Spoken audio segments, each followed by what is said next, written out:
Welcome, EquinEdge viewers. Justin and Brady here, EquinEdge Action Hour. I think one week I did say happy hour. That was like 2 weeks ago, I think. Mike caught that. Welcome, Brady. You're in sunny San Diego. I'm still sitting here in sunny Seattle, but it is pre-Oaks Day, 2 days before Derby. I'm pumped. How are you, brother? Hey, man, there's a few days that I really look forward to in life. You know, birthday's always a good day. Christmas is good. New Year's is fun. I like Thanksgiving. I like Oaks Eve, Thurby Day, as they call it in Kentucky. Not in Kentucky this year. I'm out in San Diego.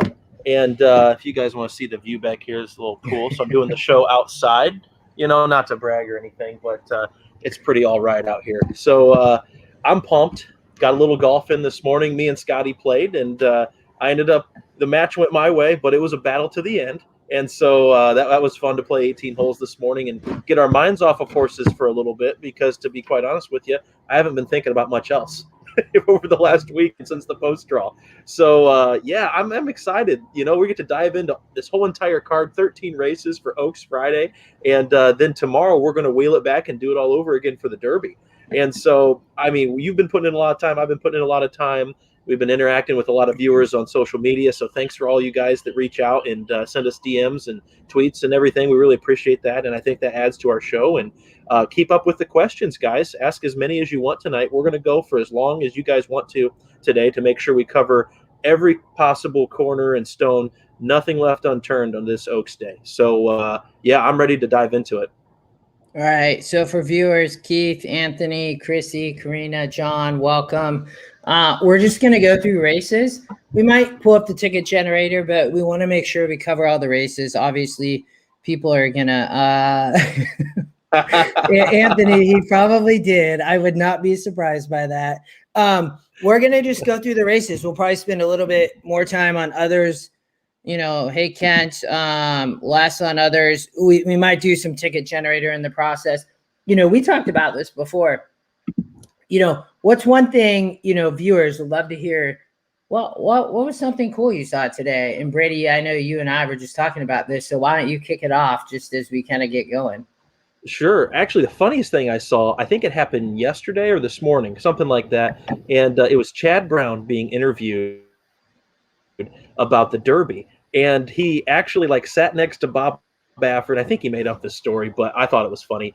And he's like, "Hey, Bob, how are you going to win the Derby? What do I have to do?" And Chad ended up saying, I guess I got to go plant some grass seeds on the dirt overnight so it can be a turf course. I thought that was hilarious. I saw that. He was standing up there. I think he was with Brad Cox, and Chad did say, I kind of made that up. So good for him. Such a great joke. I saw that too.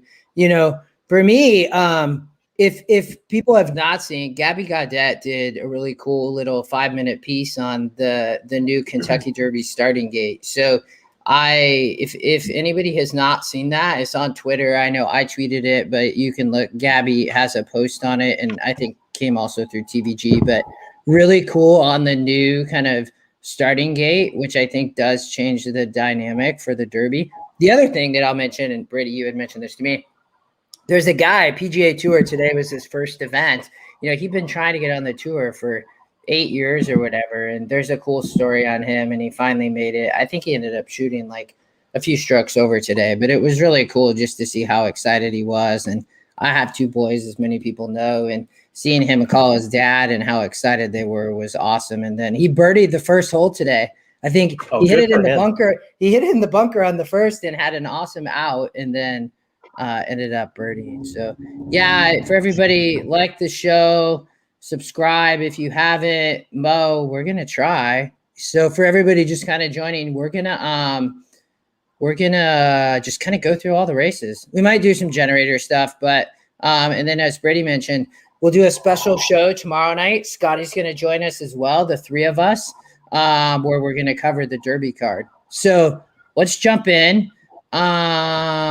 Just Churchill, just Oaks Day. Starts at 7:30 a.m. my time, 7:30 Pacific. I love it though. That's awesome. I'm gonna be watching races before I even have to start work for a little bit. But I can't wait to get up. I'm gonna be working because my work is all on the East Coast, and so I get up 3 hours beforehand anyway. So I'll get a little work done, and then it's gonna be focused on the Oaks. So yeah, let's dive in. Let's go. Let's talk about these races, and we'll go a little bit more in depth the further we go into the card, the more stakes races we get into, and especially when we get to the late pick 6, pick 5 time. All right, the first allowance going one turn, 8 furlongs, filly and mares 3 and up. What do you think here? Yeah, so here's one thing to remember when you're betting the Oaks and the Derby, especially in your horizontal wagers, is the payouts are going to be enormous, no matter what wins. Okay, I always tell the story about when we were at the Breeders' Cup 3 years ago when it was at Churchill Downs. My buddy Eric played a pick 6 ticket, a $2 base wager, and only spent $4. He had 4 or 5 singles, and then he went 2 deep on one leg, and he hit it for $1,800 on a $4 ticket.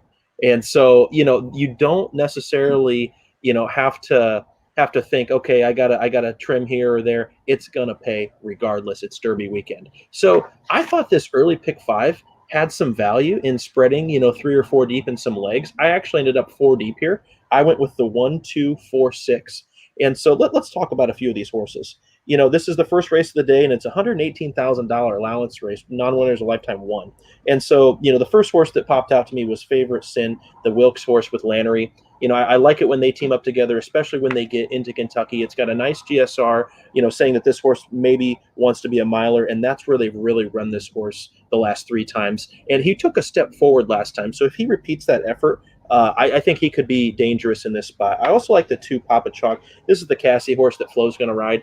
I just have a feeling that Florent Geroux is going to have a big 2 days. He seems to step up when it comes to Derby weekend, when it comes to Breeders' Cup weekends, and so he gets live mounts. And so when you see Flo teaming up for certain people like Cassie that he may or may not ride for all the time, I think that's something that needs to be looked at as well.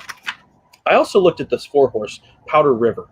And so this one was interesting to me. I think he's going to be a little bit ignored on the tote board, but he has a 73 GSR, which was the second highest. And I really think that he's going to want this distance as well. You get Hernandez, and this is the other Cassie, but not the Mark Cassie. It's the Norm Cassie. And so, we've got a little family ties going in here. Why are they entering in against each other? I don't know. But the horse that I was trying to beat was actually this 5 here. And so from a pure experience standpoint, this horse aired in the slop. And one of my favorite angles is going against horses that broke their maiden in a one-time start on a sloppy track if our track is going to be firm and fast. Because a lot of horses, you can throw that race out as, okay, maybe he just likes the slop. I look at this race as the 5 still has to prove himself again. And the 5 could very well be the favorite when we're at post time. And so, I was willing to try to beat this 5 because I felt like there was a lot of other horses in this race that had a lot more experience. And this horse has 1 race on a sloppy track, and I just don't know what to take from that. And if you look at his GSR, he's actually got the lowest GSR in the field at 60. And so when we're trying to single favorites, this is why we have multiple algorithms. You look at, he's got a 39% win. He's got a top Scotty pick, but he has the second lowest SOR and the lowest GSR. So is he just a freak slop horse or a sloppy freak horse? I don't know. How would you say that? Either way, I'm treating him as if he's still a maiden. Okay. The horse that I really wanted to point here is the 6, Mucho Macho Mama. And this is the Scotty long shot here, Gaffley on for Dallas Stewart. And all the viewers should know, and if you don't, Dallas Stewart typically has 1 or 2 big runners on Derby weekend. It's like he saves these horses, and then boom, he gets you at 10-1. And so I really like this horse's form coming into the race. And so just broke his maiden, but has gotten better with about every single start. And so I think adding the Lasix has really helped this horse improve and take him to the next level for this time out. And as you see, this horse didn't like the slop back in February. And so it rained a lot today at Churchill, but we have a really good forecast, I believe, unless something's changed for Friday and Saturday. So I was trying to beat the chalk here. What was your thoughts? Yeah, so John, I think the rain had passed. So I am all for can you see the weather? Can you see it on your screen? Yes. And viewers, yes, can you see it? So I pulled it up. So it stopped raining and it's going to be clear by before midnight, and then we got pure sunshine that's going to start early. So that track drains good, John. I think the rain has passed unless people are there, and John, maybe you're closer to it than I am. They did get a lot of rain, but I think it's passed now. And I think I don't think will be off. I don't know if they'll take anything off the turf. I think that they'll be just fine. I don't. Maybe they take off an allowance race or something like that. But we'll have to I was see. surprised that they didn't take off the sprint race today with the Alexandra and Into Mystic, and so they ran that one even though it was pretty wet out there. So I would expect they had the rail out quite a bit. So I think that they're saving the inner rail for Friday and Saturday. So I don't think there should be any issues with having the turf races on. But we're going to get a good track, which I really like for Aunt Pearl later on as a Stone Cold single. Yeah. Mo, I'll post some stuff out there for sure for tomorrow and for Saturday. Hey, Chris, Mo, definitely. I thought that the 6 is a total EquinEdge play. Like, I mean, you're getting morning line is 8-1. EquinEdge is 9-2. It's a Scotty long shot and it's a price play. What else? It's the top GSR. I mean, I don't know how many algorithms we need here. I mean, it's 11%. I think to your point, the horse has improved. With Lasix, you get Gaffleon. Like, I think here is going to get a good post. I think you're going to see speed from the 2 and 5. Horse can rate, tactical. Like, this 6 all day is a price here. Like, I love it.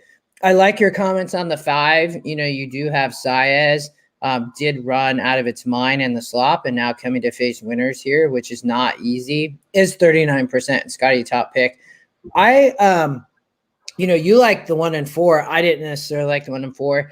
I didn't love flow on the 2, mainly because the speed of the 5. And I do worry about that a little bit. And then I thought the 3 was a little bit interesting, definitely dropping out of much tougher races, should be competitive here. Is the 6 running with Lasix? Probably, I would guess here in an allowance race, but I'm not totally sure on that, but I would guess. Well, I guess we can look in changes. Yeah, no, they're using Lasix here. So, graded stake races this year, and that's something we're definitely going to touch on later on, because there's a few horses that I would have singled had there been Lasix, but now with the no Lasix, they're a toss for me, and so I really like that later on in the card. All right, so I think when we talk, we think about this, we both think the 6. I'll try to recap in each race just for viewers. We're gonna just kind of try to go through each race. If we end up having a little bit of time, we might do ticket generator, but want to go through each race. We both like the 6 as a price. Outside of that, I think this race could be a little bit open. I know you were on the 1, 2, and 4 a little bit against the 5. I thought that the 6 and 5, the 5 I think is fast. You have size, but coming back first winners will be tough. We're both a little bit on the 2 though. So I think with the 2, the other interesting thing, gets off the synthetic here, gets back to dirt. This is showing as a 60 SOR race, and the 2 has been competitive at 62, 64. The 3 is dropping from an SOR perspective. So hindsight, a little bit interesting there. Lightly raced, has run at Churchill and won. That's Brady. I don't know if you look at that, but it's definitely a track where you see horses that have been successful. Is a good angle at Churchill Downs just based on the surface. Yes, absolutely. And that is pertaining to this week especially, because we have a fillies race. I think it's the La Troyenne, where there is like 3 or 4 horses. They're all undefeated at Churchill Downs, and so that is huge horse for course angle, which I truly believe in.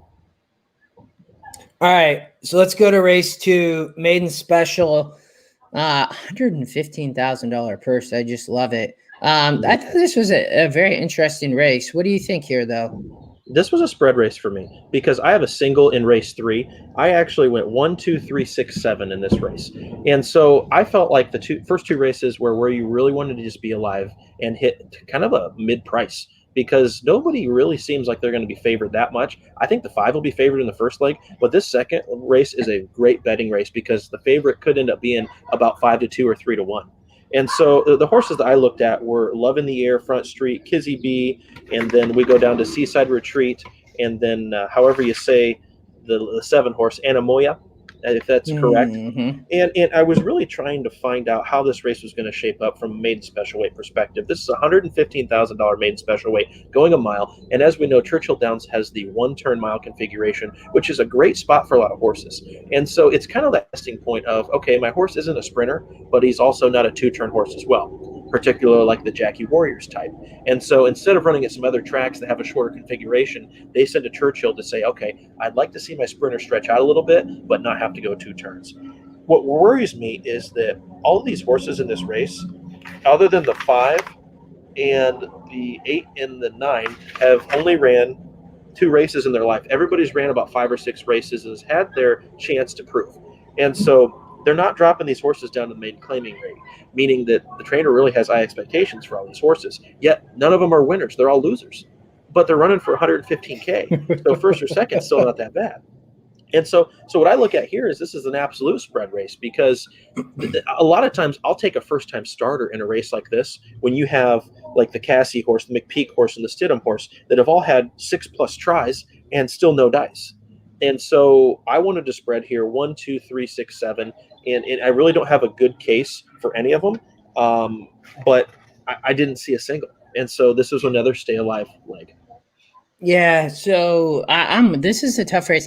This is actually a race, though, that for me, I'm tossing favorites. So I'm tossing the 3 and 6. I do not. Irad is jumping on this 3-horse Kizzy B. She's raced 9 times and has 5 seconds. If anybody's going to get her to win, it's going to be Irad. But with that said, I think she's vulnerable. I don't love this Keeneland maiden special. I think these fairgrounds races were really weak back here in both 50 and 54 SORs. Like, maybe she gets home today. I don't know. The interesting thing though, I thought the 2 Front Street beat the 8-horse and the 5-horse previously. So I don't necessarily love those horses anyways. But when you go back, Front Street lost to Pass the Champagne. Pass the Champagne we're going to talk about later in the Oaks, and finished just behind her. Before that, not a great race, and then an okay race. So, but you look at these SORs, and she's coming out of 58s, running second and third, and one of those against Pass the Champagne. So I think from McPeak with Alvarado is interesting. I agree on the 7 with Chris, and Angela said the 7, for viewers here, great angle here from EquinEdge. Like the other, I've never seen anything else that allows you to do angles like this from a data perspective. Been running on turf at a 59 GSR. We know this horse now has a 75 GSR running on dirt here. You get Wesley Ward and Rosario, and Wesley's Wesley. Coming off a layoff, Wesley's going to have this horse ready. Actually gets the horse on dirt when should have been on dirt all along. For whatever reason, decided to run the horse runner 3 times on turf. Very interesting. Huge increase. I thought the 8 was a little bit interesting from a morning line perspective. So I tried to make a little bit of case for this horse. It's also Scotty Longshot. So Scotty Longshot, 8-1 on the EquinEdge morning line versus 12-1 is 15%. Again, I'm against the 3 and 6 or 2, 10 and 11%. I just, even though they're Scotty top picks, so you have conflicting algorithms for viewers. Sometimes people have been trying to why does Scotty picks not win? Well, that's just an algorithm. You have to look at the other algorithms. So I thought the 8 was a little bit interesting here with Gaffleone and Brendan Walsh. Actually had lost to the 2 last out. So I don't love the 8. I thought the 2 I think the owners and trainer might think the 8 wants longer. I know the GSR doesn't reflect that, but I saw his second start where he lost to Carmel Swirl at Keeneland a few weeks back, and nobody was going to catch Carmel Swirl that day. So I think that they just want to see this horse stretch out a little bit. Yeah, but I'm with you. I think for viewers, if you're playing a horizontal here, the 8 or you definitely can spread. I would say.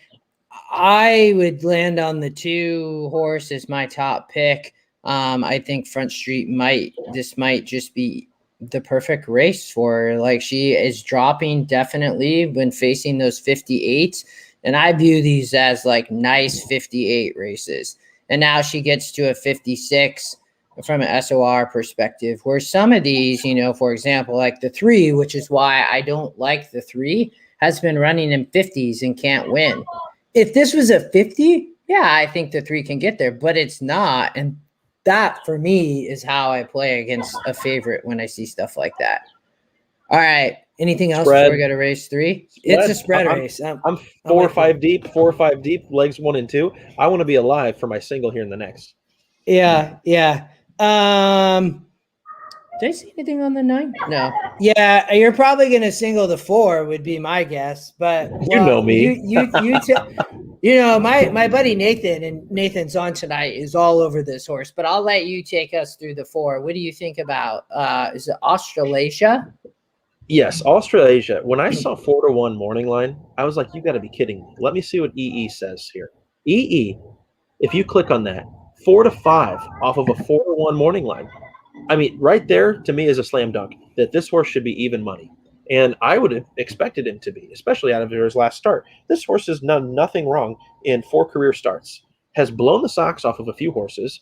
And yes, this is stepping up again. This is Derby Day. But my goodness, what's the excuse here to not single this horse? I think everybody's running for second here. This is obviously Cox and Flo teaming up again, which we're going to see a lot of this weekend. But if you get anywhere close to 4-1 on this horse, I'll be going to the window with both fists. And then, as me and Scotty talked about on the course today, playing a backup try with this horse in second, just in case. And so I think that the 4 is a stone cold single. I'll be betting the 4 to win. I'll be trying to get a little creative in a try. And so let's talk about that. If we were going to construct a little trifecta in this race, the other 2 horses that I like are the 2 Rookery and the 8 or the 7 Omafi Princess. I'm very against the 6 Guanaque, and I think Chris might have made a comment in the chat earlier about Wesley Ward's stats. And this is a 6.5 furlong race, but I like Wesley Ward going about 5.5. When he starts stretching out a little bit longer, I like him less and less. And this 6 horse really gives me no reason to love him at all. And so he's a Wesley Ward horse that doesn't go to the lead. How often do you see Ward horses win when they don't have the lead alone? Even if they're going 21 and flat, that's what Ward horses do. This is a slow Ward horse. And so they've tried him on the turf. They've tried him sprinting on the dirt. They've tried him going 8.5 on the dirt. Now they're bringing him back to 6.5. So this is a horse where I don't know if Wesley knows what he's doing. He's a 4% win and a 10-1 EE morning line. So I'm tossing this 6 entirely. I like the 4 on top over the 7 and the 2, and I'll probably be playing a little bit of a try there, trying to get creative and trying to get some more value, because I don't think you're going to get 4-1 on Australasia. If you get 2-1, I'd be thrilled. Yeah, I'm with you. I actually, Colin mentioned the 1, and you have a dual entry here in the 1 and the 1A. There's a quick $4.50 trifecta. So you have the 4 over the 157 over the 1257. I think you like the 2, so you can increase that probably to $6 and add the 2 in there. I think the 1A are interesting. You have and it's probably not both of them. So so you have the 1A who's coming out of these just monster SOR races and actually ran very well. Short fields though, but a 78 and an 80 SOR. So this race is a 72. When you look at Australasia, she's been running in a 70 and 78 and romping. Cuts back here, has a ton of speed. Like, I don't know. I'm with you. I don't know if anybody is going to beat the 4. For me, if anybody does, it's probably the 1A. Even, I guess the 1 maybe could step up. But the dual entry to me you have Saez and then you have Brian Hernandez for Dallas Stewart. So I'm with you on, the 4 is definitely a cold single, probably coming from Brad Cox and Flo, 30%. The morning line is crazy. I'm guessing this horse goes off at like 1-1. I mean, if you get 2-1, if you get 2-1, it's probably a gift. So, well, that's the best thing about this weekend is that there's a lot of dumb money in the pools. And don't take that the wrong way. There's a lot of people that are betting the names of horses this week. There's a lot of people that are just betting the morning line favorites or whatever colors they like, and so there's a lot of extra funds where we can take advantage of and hopefully attack. Yeah.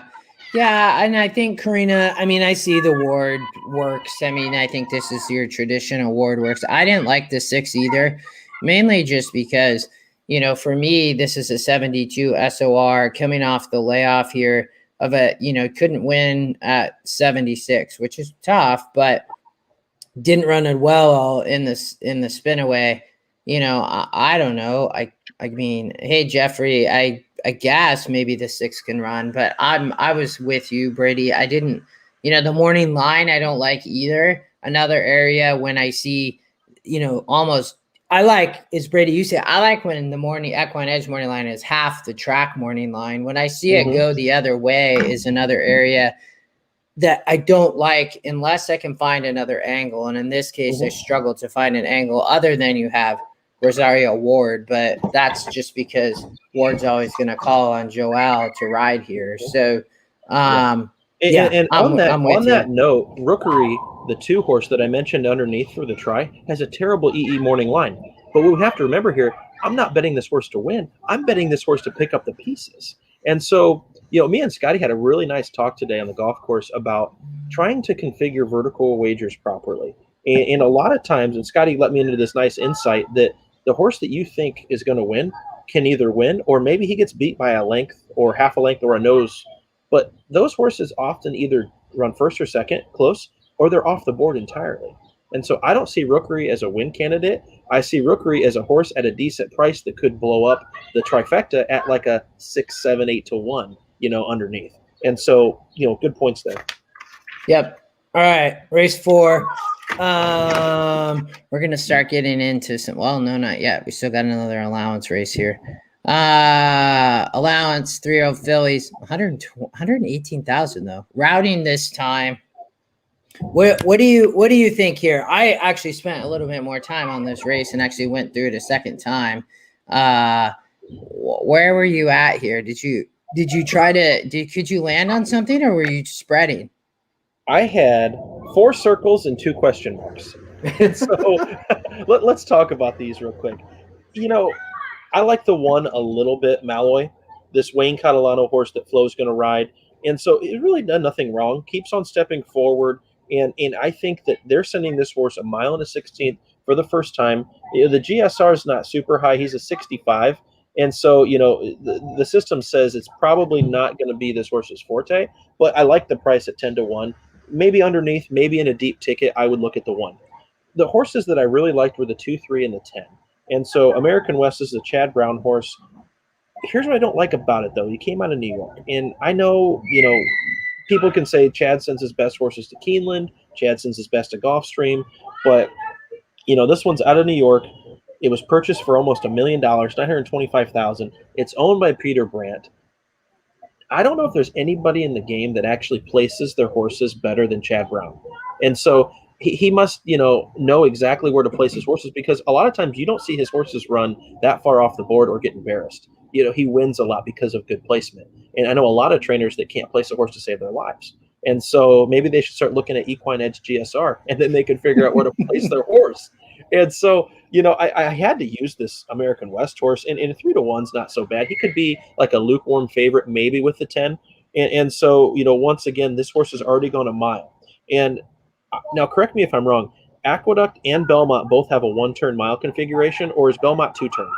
No, and viewers help out here, but I think that 8 is also a 1-turn mile, but I know an Aqueduct. But Belmont, it might be like a little short curve. I don't know. 2 turns for the first time is always a question mark. The 3 horse, this Leparoux horse for George Arnold, ran a really, really nice race last time out. And so let's take a look at that real quick. He has a high GSR of 73. This horse, in his first couple of starts, went in, just stalked the pace, was the favorite, but was the beaten favorite. So maybe we consider this a little bit of a money burner. Well, then they start going a little bit longer on the dirt with this horse. And ever since this horse has transitioned over to the dirt, he broke terrible 2 times out, ran a great second, then came back, broke fine. He has no early speed, but you don't need a whole lot of early speed when you're going 1 mile and a 16th.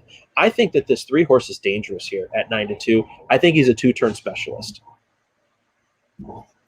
Yeah, I like the 2 a lot. I was going to try to, did anybody in the chat confirm for us the 8 furlongs at Belmont? I'm pretty sure that it's one turn. Yeah, I was trying to look real quick. Did I find it? I was just looking. They're running. Yeah, I tried to look for tomorrow, but there's no 8 furlongs tomorrow. But so I'm with you on the 2, though. I thought that Chad Brown, this horse did lose to Malathat. You all will hear from me later on Malathat. I will give my perspective on Malathat, but Malathat is in the Oaks. So, ran a great second. Small field, but yeah, John, thank you. 1 turn, cool. So, I'm with you. That is a little bit concerning. Although on the GSR Plus side, for viewers, I pay a lot of attention to this. When you see gaps, it's very interesting in GSR Plus. So 8 furlongs to 76, and then it goes to a 70, and then an 81. I discount that a little bit and say, maybe this horse does want to route. I actually really, really like the 2 here. For me, I'm going to play a sequence with the 4. I might even add the 1, the 1A in the last race, and play a pick 3 or play some pick 4s and 5s and play around. I like the 2 a lot here. The other horses, I thought the 4 was interesting. Take Charge Lauren. These are some very, very nice races coming out of Oaklawn Park for viewers. So you see this, a 76 here in the grade 3 fantasy. No joke. John Court, Dallas Stewart, probably not going to take a ton of money. Definitely the 4 can run, though, with these. When you look at this being a 68 SOR, this was a really, really nice Oaklawn race that Take Charge Lauren won. And then the 10, you talked about the 10, another Lauren, Rosario, Bill Mott. This horse has been working with Paris Lights, in the La Terrain, working really, really well. So the 10 is definitely live. So for me, I'm going to probably play some horizontal sequences with like the 4 and 1 in race 3, the 2 and 10 here, might single on some of those, and then, wrap those around with the 5th race, and then maybe play a pick 4 or something. So I'm definitely going slim in this race and the last race for me. The 8, I thought was a little bit interesting with Scotty Longshot. I think you can toss the slop race here. Has been going, it ran well in a 66 and ran well in a 70.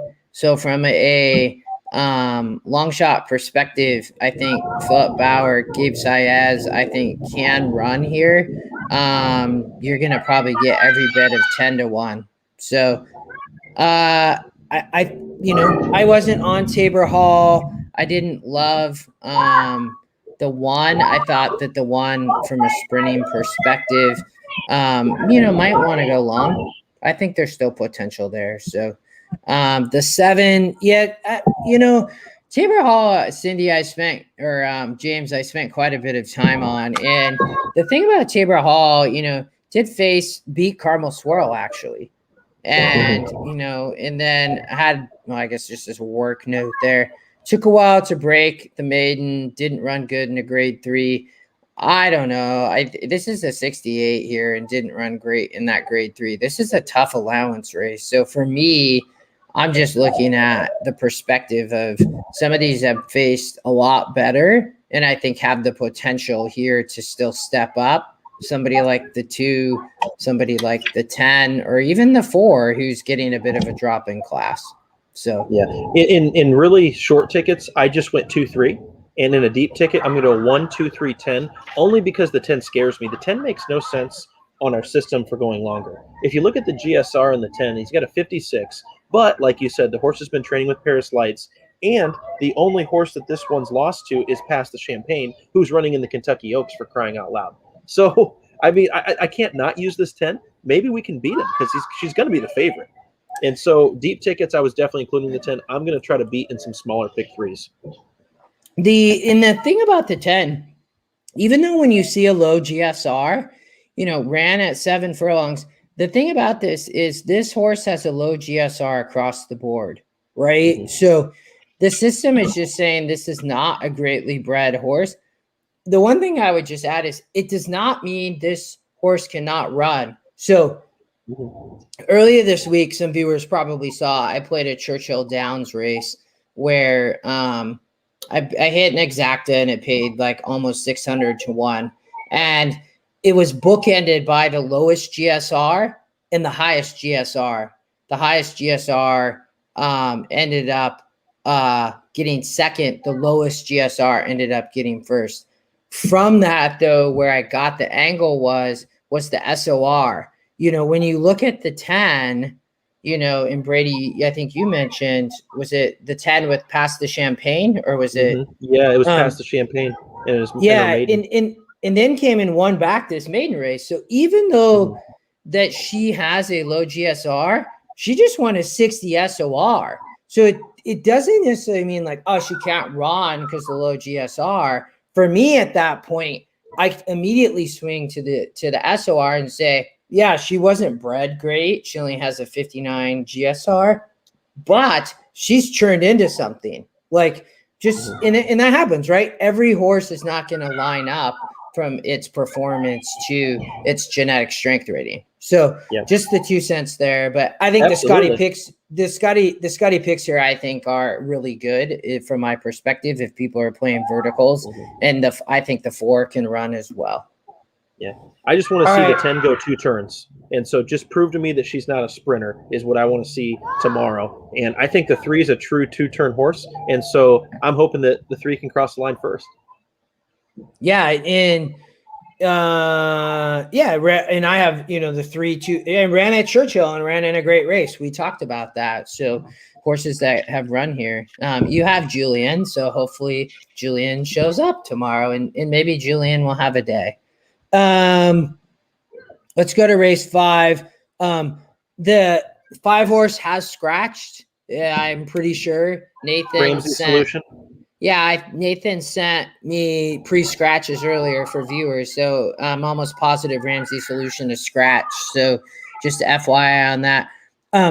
Even before that, I was on the 4 and 7. I thought the 5 could run, as you see my notes up here, but you'll see I have a note there, scratch.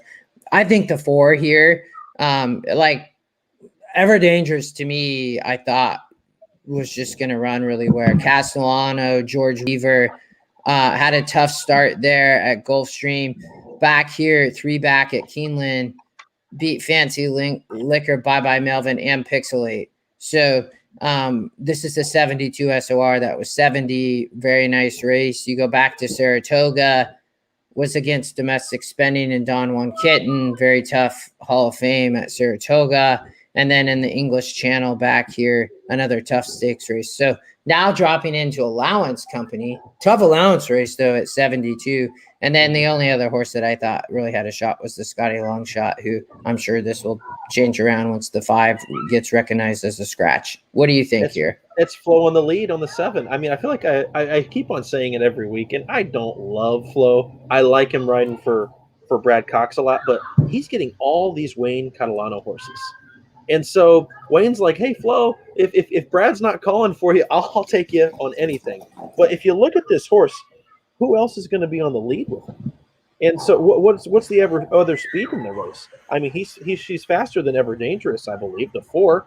And now we've got Ramsey Solution, who was not going to be on the lead. You got the 8 that scratched. You got the 11 that scratched. And you got the 3 that scratched. And so the way that I look at this 7 is a Scotty Longshot that could be alone on the lead. The scratch of the 3 was the really crucial one there, because the 3 was the one that was going to pressure this 7.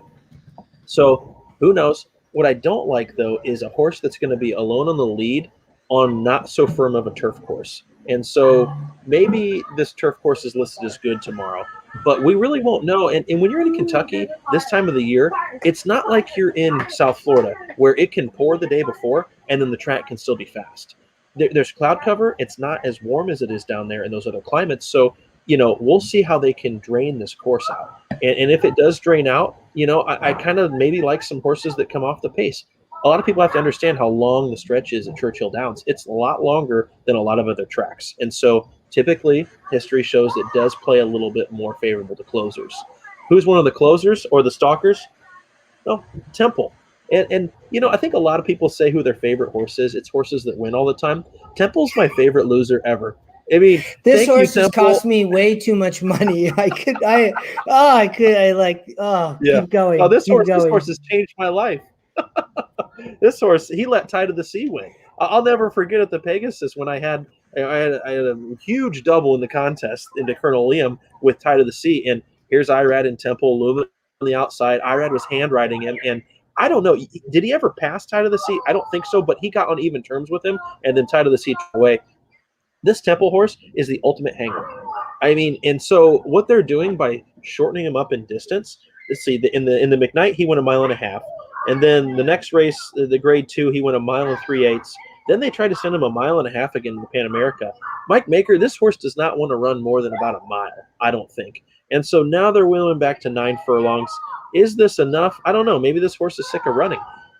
You can't trust this horse, but the horse does get Rosario, who, as everyone knows, is the best closer in the game. And so I'm wondering if he's going to try to take Temple back a little bit more and make one run, or if he's going to stalk like Ortiz did. When you get a different rider, and this is his first time riding the horse, so we'll see what Joel does. But I thought the 5-1 morning line was appropriate for this horse. I'm going to include him because I think he's a good horse. I think he has talent. I don't think he likes the wire. I don't think he likes passing horses. So that's the only thing that scares me. If the shortened up distance goes in his favor, the horse could just be much the best.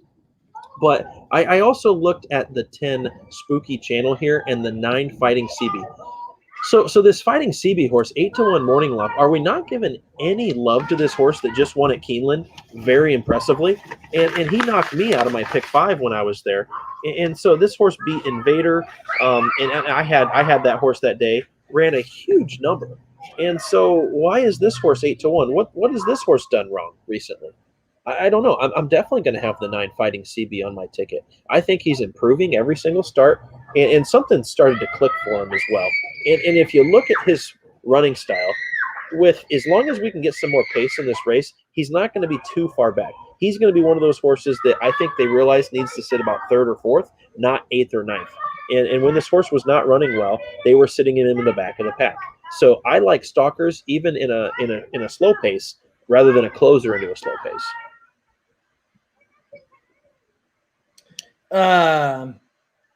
Scott, kids in the background. Brady's at a hotel, so stuff happens. He's sitting outside enjoying the sun. My kids are quiet at the moment because they're not here at the moment. I'm sure they'll return from grandma's house here in a little bit. Chris Walsh, great call on that horse at Lone Star. He caught a massive increase. Actually, I don't want to go there because they'll sidetrack the show. But I think it's race 4 or 5 that just happened at Lone Star. It was race 5, I think. Horse had like a 30-point increase in GSR on a wet track or something, and Chris just said it won for $2, paid $83. So good call, Chris. Nice tip. We should have started the show with that, I guess. I actually like that we went through this because I was a little bit heavy on the 4 and 7. I put a little note up here. I need to figure out what's going to happen with the pace here. I thought that, 4 fits from an SOR perspective. There's Nick's commenting on that horse too from Lone Star, but the 4 from a SOR perspective fit, and then the 7 as well, both running. And this is going to be a nice allowance race. Who knows? Like now talking about Temple, this horse is costing me too much money. I'm like, oh, probably going to win. And then I do agree on the 10, the 9, I think you're right, can be improving. So this will be an interesting race. So actually, looking back at that, I think it's going to be a nice little, it'll be a nice pick 5, I think. This will be interesting. I think there's potential that this could pay if you can find the right race to kind of narrow in. So well done, Chris. All right. So we're sitting here at 45 minutes, but we're going to stick with y'all for as long as you want. So let's go to race 6. We get our first stakes race. The grade 2. I like these a lot better. I'll tell you what. I I'm going to be going very light in the beginning of the card and then a lot heavier in the late part of the card. And so I love this Alashiva race. I remember I was there 2 years ago when McKenzie won this race and won it impressively. We were actually in the winner's circle with Baffert and Mike Smith and all those guys. So that was a lot of fun for this race 2 years ago. And so let's take a look at this field. You've got Sonneman, who is the horse that absolutely is the punching bag for Maxfield. I mean, if you look at these races, and look at Maxfield's his past performances, who's he keep on beating up on? It's Sonneman, and it's Sonneman. And so, welcome back, man. Hope you finish second. Good luck to you. And I'm going to excuse Maxfield's last race for a couple of reasons. One, because of the distance. Maxfield maybe isn't just a 1.25 mile horse. Okay, maybe he's just a really good miler. Maybe he's good at going 8.5, 9 furlongs. 1.25 miles is not for everybody. And number two, this horse has been running at Churchill Downs, at Fairgrounds, and at Keeneland, which we know is a lot different surface than the one at Santa Anita. So this horse is coming back after a deep track at Santa and got beat by some respectable horses in Express Train and Idol. Gets back to, a Churchill Downs specialist, has never lost here, gets a tighter track. This is not a tough field. I mean, he's already proven he's better than Sonneman and Chess Chief, and I'm not the least bit scared of Roadster.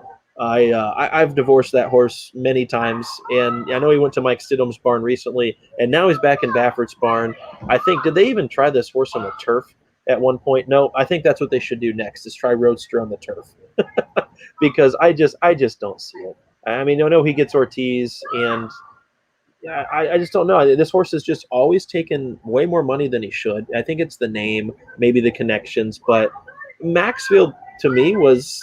I mean, I think that this one chalks out. I really do. I don't see a reason to try to beat him here, and so I'm singling in every ticket with Maxfield. What did you see here?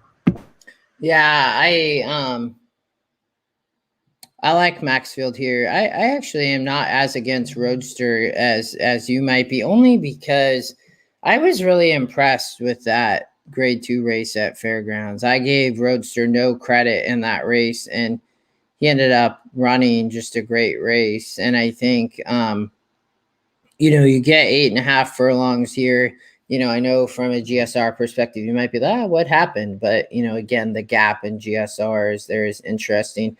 I also don't think there's any type of speed in this race. So it'll be interesting to see what the speed looks like in the first few dirt races to see what's happening. Is speed holding? Is it not? I don't see anybody beating outside of Roadster or Maxfield would be my 2 cents as well. One of these horses is winning from my perspective. I just don't see the others. Anything else before we move on? Oh, you're on mute. Oh, sorry. Hit the wrong button.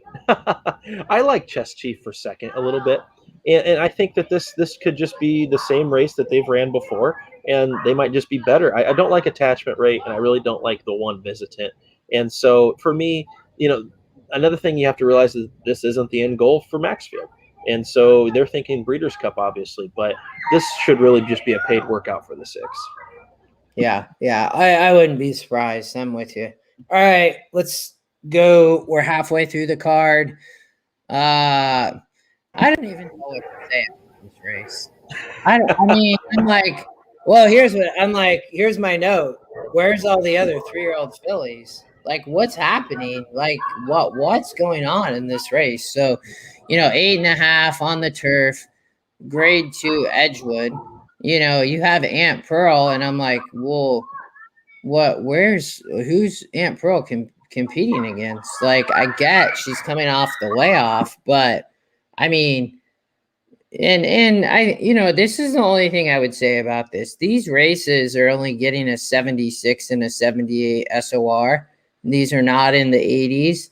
So, this is a 76. So from that perspective, coming off the layoff would be, okay, well, Brad Cox gets his horses ready off the layoff. I saw an interview with him today talking a little bit about her and, said she's ready to go. She works by herself. Like, he kind of said, I hope she's, should be ready off the layoff. So, I guess maybe Giftless maybe somehow runs the race of her life. I mean, lightly raced, gets to be stretching out. She wants to go this distance. She ran well at Keeneland here. Was first off, well, I guess here. So she ran a very nice race, finished second to Jouster and Plum Ali, was first off the layoff. So I guess Giftless maybe could upset. I don't even know if anybody can compete here with Aunt Pearl, though. So for me, it was Aunt Pearl, and sometimes I try to overthink something and maybe try to beat her. My only comment here would be I think Giftless is a good horse. I think she's going to run well, and the only way I think she can get there is if Aunt Pearl just doesn't show up off the layoff. That's a good point there, and I do like the two a little bit, Giftless, and I think she has a good chance to finish second. I remember this race 2 years ago with Newspaper of Record, and we were there for it, and everybody that I knew was singling Newspaper of Record in this race, and had a long layoff, just like Aunt Pearl did. Dazzled as a 2-year-old filly, and then just didn't really have it in her 3-year-old season. But the thing about Newspaper of Record is they figured out she was a one-turn horse, and they had some other problems with her. Aunt Pearl's proven at 2 turns.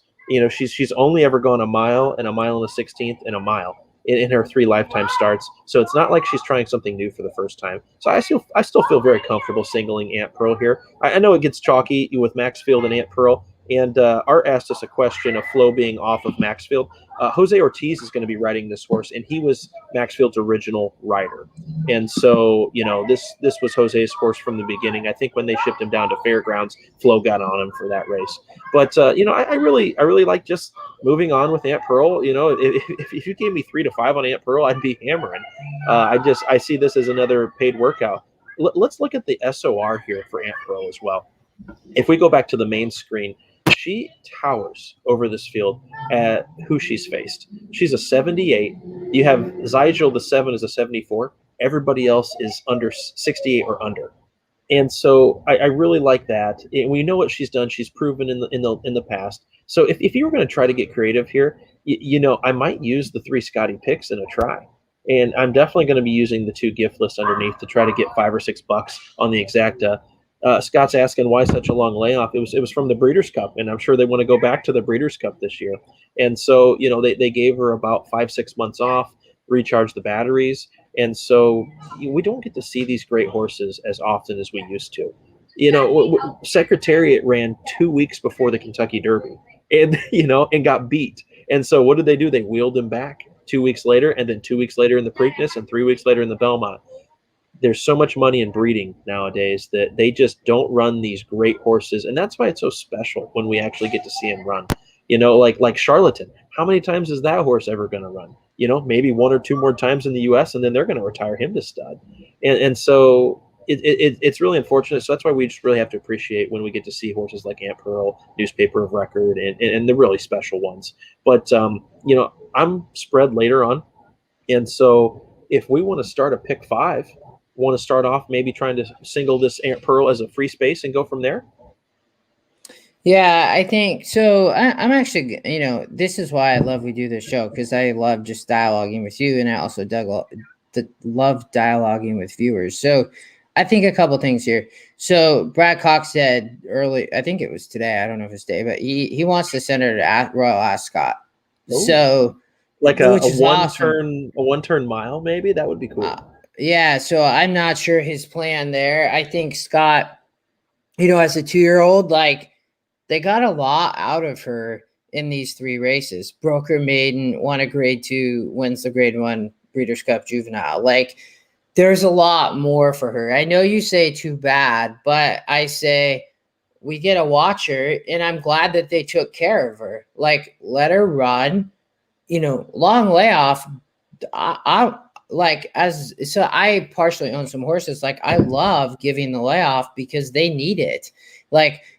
So when I see this, I'm like, it's not really long. I mean, they let her run Breeders' Cup, and then they said, great. And now they bring her back for her 3-year-old season. you have Brad Cox who's going to have her ready. Is she, I want to talk Zygel too, but Giftless, I like her here. I think you have Lynch, Javier. She ran great in this grade 2 and is second off the layoff. So if you like that angle, there's potential there. But I do think Aunt Pearl is a special horse.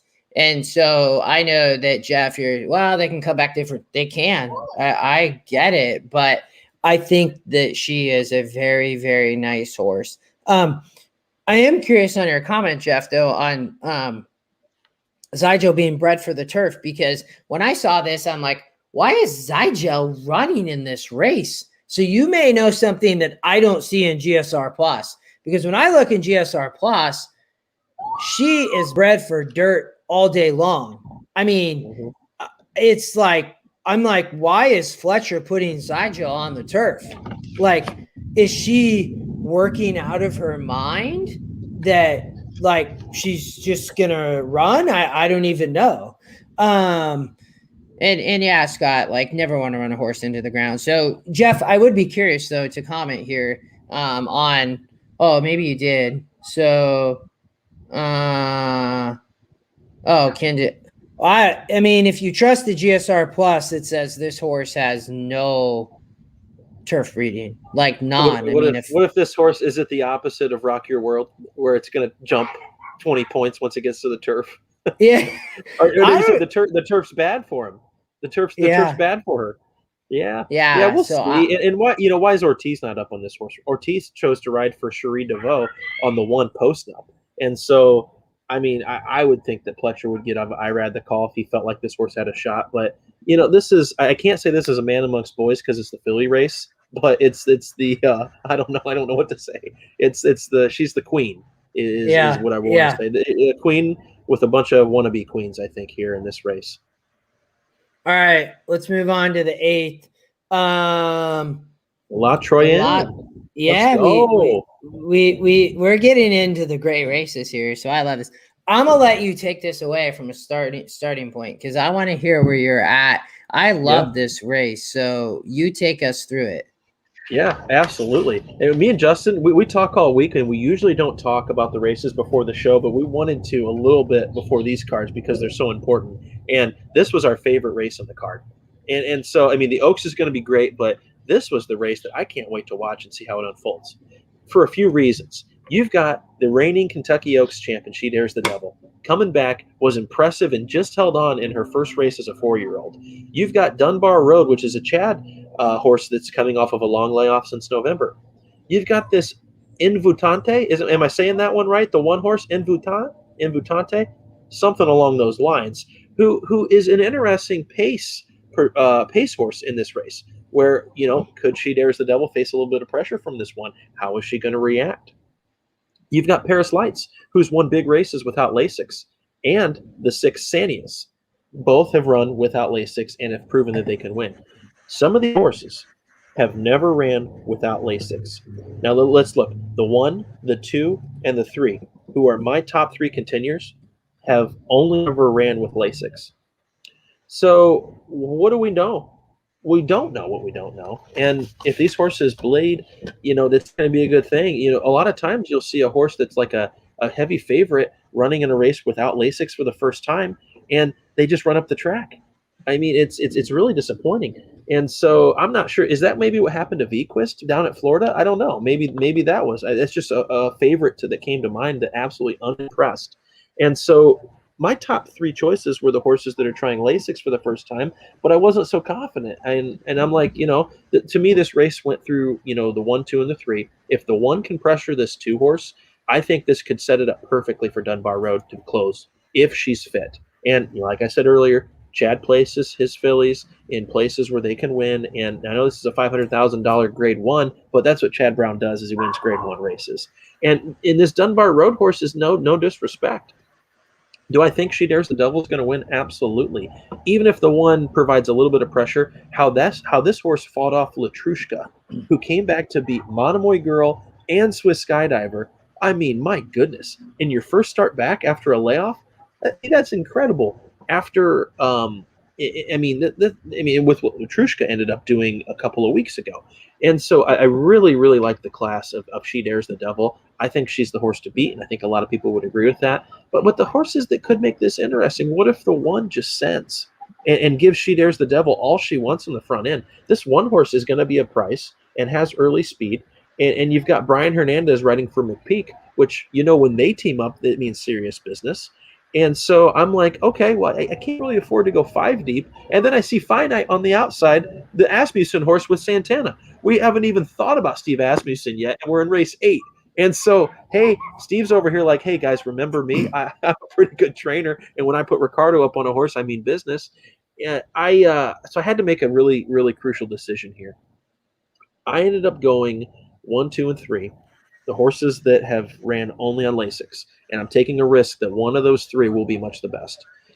Paris Lights has obviously won and defeated Crystal Ball, which is a Bob Baffert, I would say, tier 2 horse, where if Crystal Ball was in this horse, I don't think she'd be the favorite or even close. And so I was going to toss Paris Lights. The Sanius horse, I only thought because she's won without Lasix, but that was a grade 3 La Kenyatta, and then really didn't do much in the sprint race in the Madison at Keeneland. And then I just felt like Finite's a step below. So for me, if you look at the Scotty picks up here, it just so happened to go 2, 3, 1. That could be a contest play for me the contest is only on Saturday. I thought it was Friday into Saturday, but I'm wrong about that. So I might just be playing a straight trifecta, 2, 3, 1 with the Scotty picks. Yeah, so I love that we talked through this. Jared Lucas, Finite's 3 for 3 at Churchill Downs. I love Finite here. So here's some stuff with Finite. You throw the Lasix piece out, like, I still love Finite here. Here's some angles on Finite. So, similar to the 3, could get a really nice pace setup. I think there's a lot of potential speed here. I have the 1, 2, 4, 5, or 6. She Dares the Devil. I love her. Like, I worry about the pace in this race a little bit.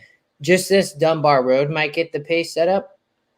So might Finite. So here's some things on Finite. She's been working with Clairiere. So if you like Clairiere in the Oaks, you might like Finite here. She's been working really, really well. Coming off a short, layoff from end of December. If you look at her back class, she has a ton of back class. She runs at Churchill Downs very well. She's lightly raced. She's only raced 13 times. She has 6 wins in 3 seconds and then a third. So she's hitting the board all the time. She's won in 86 routing. This is an 82. So Finite has won in 86 in the Rachel Alexandra, romped back here at the beginning of last year, back in February. That race also was second off a small 2-month layoff. What do we see Steve doing here again? Finite is coming off, second off a very small 60-day layoff. Has Steve done this with Finite before? Once? Yes, Steve's done it once. Has Steve done it twice? Yes, Steve has done it twice. This is the 3rd time he's doing. He did the same thing before. So if you trust Asmussen as a trainer, Finite is ready to fire here. And I will show you this.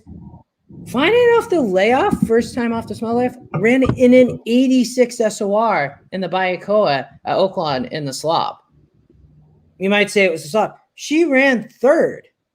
Like, this was the first off the layoff. So I love Finite here. This is one of my kind of prices of the day.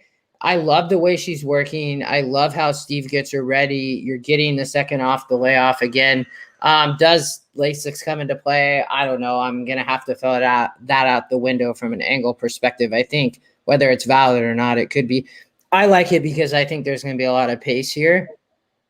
I think that I probably can't play Dunbar Road and play Finite because I think they get the same trip. I think that's what's going to happen. So for me, all day, I'm playing I know the morning line doesn't like her, and you go the other way on the morning line with the 3. I'm playing finite. This race from a win percent perspective says that it's wide open. I mean, everybody's double digits. Well, I guess I tossed the 4. The 4 is 5% at massive odds. So, you heard about me on the 7. I don't know if I have anything else to add. I mean, the 5 has raced a couple times well and won at Churchill Downs twice.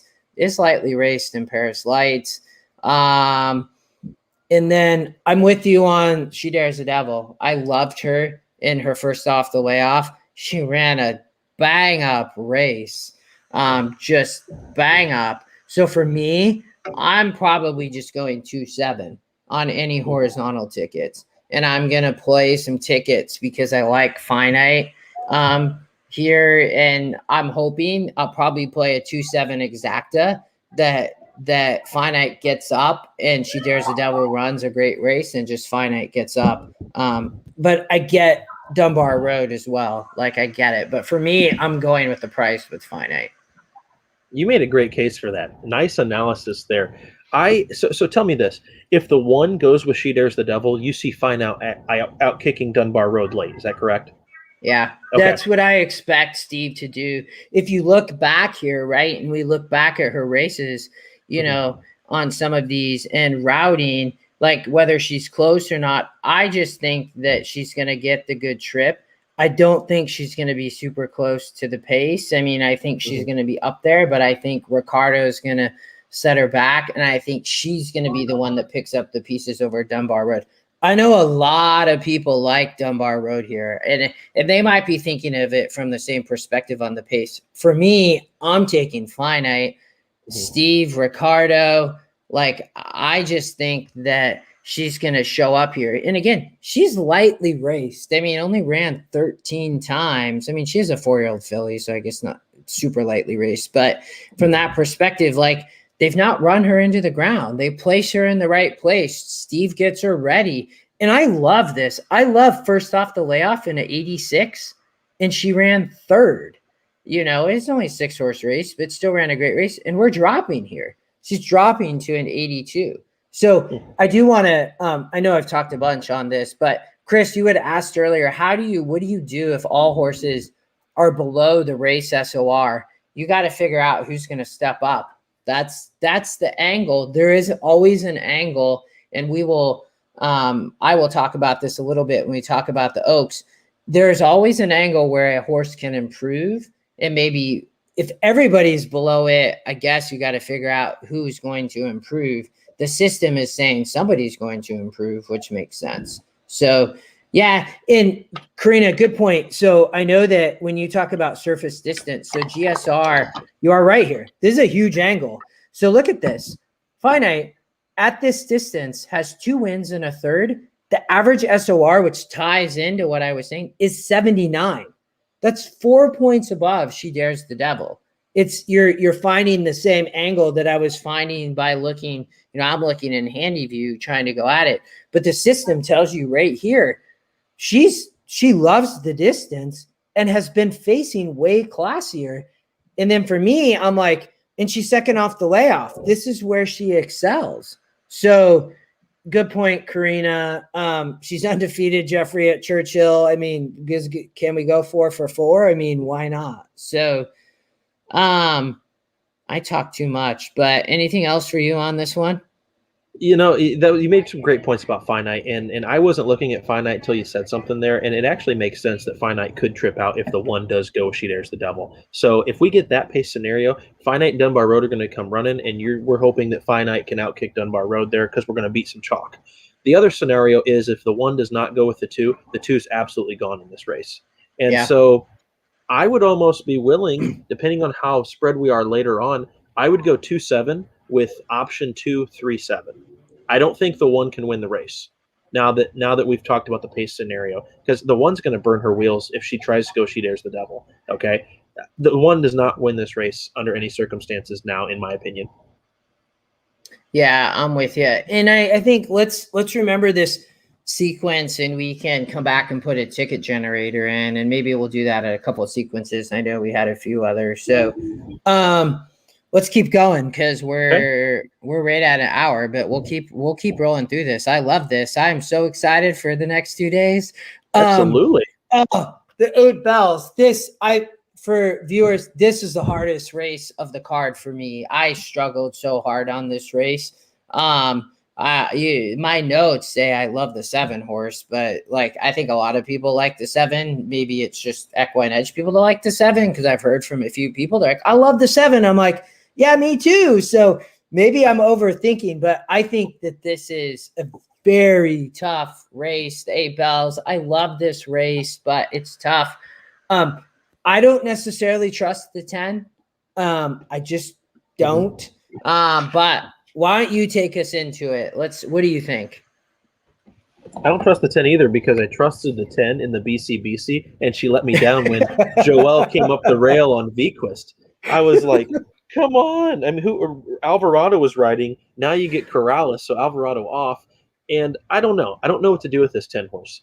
Either this 10 airs the field or the 10 gets beat by about 6 other different horses. So I went deep in this leg, and I love your comment on the 7 obligatory because this horse should get the best trip in the race because there's going to be so much pace. The 6 Slumber Party, who was impressive on debut, is going to go. She gets Irad for the first time, so Irad's going to put her in the race. You got Calypso, the Baffert horse, that has to be on the lead to win. And so Joelle's going to send the Baffert. Day Out of the Office wants and should be on the lead as well. So I just mentioned 3 speed horses that are not cheap speed. Now let's talk about the cheap speed. We got the 5 Windmill that Mike Smith is going to go gung-ho on and try to get the lead at all costs. And then you got the 11 Abrogate for Asmussen, who's going to be up or right there. This pace is going to be hot. That is why so many people love the 7 obligatory, and Jose Ortiz can close, especially in these types of dirt races. Going 7 furlongs, a lot of these horses are going to get tired. That's okay. If this was a 5.5 furlong dirt sprint at Gulfstream Park, I wouldn't be as concerned. But we're at Churchill Downs. We're going 7 furlongs. And we're going to talk about a race tomorrow about a horse that I don't think can get 7 furlongs, but is an excellent 6 furlong specialist. This at 7 furlongs is an odd distance. It's going to take a special rider and a special horse if they're going to be up front. Do I love Slumber Party? Absolutely. And after this race, I'll probably want to bet Slumber Party and whatever she goes to next. I don't want to key her here. And I keyed her last time and she didn't break. Joelle rallied for second place, but she has to break, I believe, to win. So the 7's my top pick here at 10-1. I ended up going 6, 7, 9, 10, 12. This Carmel Swirl horse, we've mentioned her a few times. And, the SOR is a little low. The GSR is high. The GSR is a 77, which I believe is the best in the field here with Carmel Swirl. And so once again, we saw this horse break her maiden by 10.5 lengths at Keeneland just a few weeks ago. Really stepped forward, really improved. And now they're going the same distance as she just aired, stalking from off the pace. So the 10 and the 12 the 7 and the 12 are my 2 top picks in this race, and they're both over 10-1. Yeah, I mean, this race, I don't even know. I would love to see like a 7-12 exacta. I mean, could you imagine? I mean, that thing's gonna end up paying like I don't even know, 150-1 or something. Like this race, I feel like is just crazy. So let me see if I can add anything. I think the pace is gonna be so hot. The 5 is so fast, and these horses are gonna burn their wheels going 7 furlongs. If this was 5 or 6 furlongs, I'm not concerned. But 7 is a whole different ballgame. Very tough distance. It is 7 is a very tough distance. 5 is toast. 5 is so toast. So I don't see it. I think the 3 doesn't want to sprint. The 1, maybe we'll come back to, is supposedly working nicely is what I've read. The 7 we've talked about. The only thing I'll add on the 7, a lot lines up for this horse. A lot of people like it because of a lot we're talking about. The other thing here is, ran at 86 and ran okay. Was rowdy, and so totally different type of distance here. But when you look back here at Gulfstream, was going a 1 turn 8 furlong mile, cuts back to 7, gets the pace set up. The 7, I get why everybody loves the 7. Are we going to get, what's the EquinEdge morning line? It's 12-1. Are we going to get 10? Were we going to get like 10-1 on her? Maybe. I think mean, so. I think there's enough buzz with the Slumber Party, Day Out of the Office, who's going to be the favorite, and a Baffert. Did we look at Lil Tootsie here a little bit? The Scotty long shot that could be 20-1. I mean, this horse has a very chance. interesting. Yeah. I mean, the thing that Scotty Longshot, the other thing is you get Pratt. So you're getting a good jock up here for Tom Amos. She's shown that she can be tactical here. So the 9 loves Scotty Longshot angle. Like maybe I'm trying to think. Maybe we had somebody else earlier. We did. I think what it is that this is a 7 furlong race, and she comes out of the Florida Oaks, a grade 2 that Travel Column, Clariere, and Super Sensational were in. Okay, she realized she wasn't of that class yet, and she also realized that she doesn't want to go 2 turns. If we go 2 back, she ran the socks off of these horses at Fairgrounds. She beat Euphoric, closest shopper.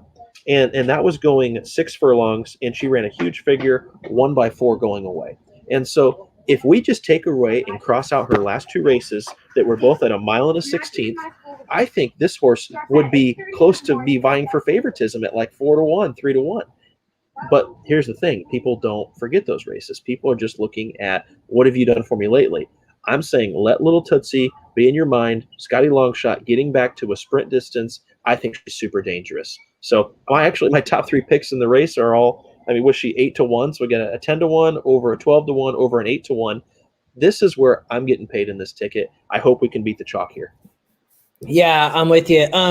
Karina, on the 1, the 1 is interesting. So I've also read good work notes on the 1.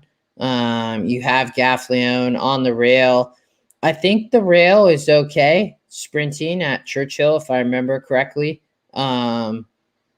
And yeah, this is a 80 SOR. I mean, a very, very, this is a sweet grade 2. I mean, an 80 on a grade 2 is awesome. The 1, she's been running and winning in the mid 70s. So a step up. Let's look at this a little bit. The 7, cutting back, gonna get the speed, gonna close, ran at 86, ran well. So we hope that, she's gonna run in at 80. If you look at the 8, stepping up definitely from the 60s and 70s. The 11 has ran well in at 80, sprinting. I think the thing about the 11 for viewers is going to be, does she want the distance? Does she actually want to go this long? GSR Plus starts to fall off at 6 down to 7. So tough distance. Day at the Office. It's why she's the favorite here. I mean, she's been classier than many of these. I just don't know if I trust her, would be my perspective here. Mm-hmm. Great opportunity to beat her. I mean, and if she's going to be 7-5, happy to anybody who's going to take that off of a long layoff from the Breeders' Cup after a disappointing loss and facing these horses that have maybe caught up to her. You got to understand that these 2-year-olds don't always take a step forward into the 3-year-old year, or they do, but the other ones catch up 6 months later. And so, it's kind of like the kid that was 6 foot tall in 7th grade playing basketball. What happens when everybody gets to high school? Everybody catches up. And so that's the way I compare these 2-year-olds going to 3 and 3-year-olds going to 4. So I really thought that this was a great opportunity to get a 10-1 shot home. Yeah, I'm with you. All right. Lots of prices. Cindy, the only thing on the 3 I would say is GSR Plus is not going to like this distance at the dirt versus the synthetic would be the only difference. Definitely has performed a lot better. But with that said, maybe Super Sensational wants to run on the dirt here. Maybe when you look at that though, has here was routing. I mean, you might be right. Maybe she will run well on the dirt at 7 furlongs. Could happen. I mean, this is a big step up, but we'll see. All right. We got 4 races left. 5.5 on the turf sprinting, the Twin Spires turf sprint. I thought this was an interesting race from a lot of perspectives. What do you think? Absolutely. And the 5-horse Just Might, didn't that horse run today? Am I did it? Nope, I'm wrong. That was who was the horse that won today at the sprint race I mentioned earlier over Alexandra? That was the horse I can't. I got confused. So no, the 5 horse is still entered in here, I believe. And so this race went to the 4 outside horses for me. And I think FIA, the 3, is going to get a lot of attention because of the amazing speed that this horse has showed down at Gulfstream Park. And if this race was still at Gulfstream, I'd be supporting the 3 here. I don't like it so much stepping up in class, getting on a softer surface, and going against these. And let's start with Fast Boat. Here's the 8 horse. This is a horse I've been following for quite a long time. This is a fairgrounds horse. Actually, went over and won at Sam Houston over Karatari earlier this year. Into Mystic. Thanks, Nathan. Dude, Nathan's a whiz. Dude. He knows everything. I love it. I love how passionate a lot of our viewers are about racing, and it's really, really cool to see. And so Fastboat's been a horse I've been following. I feel like that this horse is perfect for a sprint race, and they've really put this horse into positions where he can be successful because he's not a horse that's on the lead. He runs his race every single time, and he runs similar times every single time. So you know what you're going to get out of this horse. You get Ortiz up riding for Joe Sharp, which can't be a bad thing when Ortiz could have ridden any of these horses. And so I thought Fastboat was somebody you're going to look at. I don't think you're going to get it's 7-2. EE says he's a little bit higher, and it could just be for a few other reasons. But I felt like on a deeper ticket, I was going to definitely include Fastboat here. Diamond Dupes is going to be your favorite, and deservingly so. I don't like Diamond Dupes as my top pick, though. I'm going to include him on the ticket. Has won on a good turf course here at Churchill Downs, and so is 1-for-1 over the course.